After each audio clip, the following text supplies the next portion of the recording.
Hello everyone, welcome back to our channel. In today's video, I'm gonna guide you to log into Sage Payroll account. Follow all the steps and keep watching this video till the end. If you're new to this channel, hit the thumbs up button and subscribe our channel.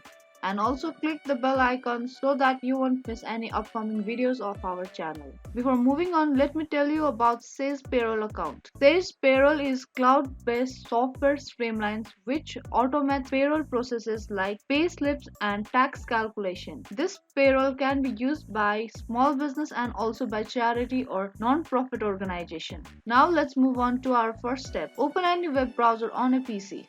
Type in Sage Payroll login on your search bar and tap enter on your keyboard. Now click on first website Sage 1-payroll login.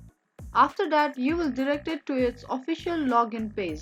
Type in your email address and password. If you don't remember your password, click on forget password and reset your password. Now after entering all the details, click on login button. After that, you will be logged into your account. I hope this video helped you to log into your account. If it did, don't forget to give it a thumbs up and subscribe this channel. I will be back with more videos. Keep watching.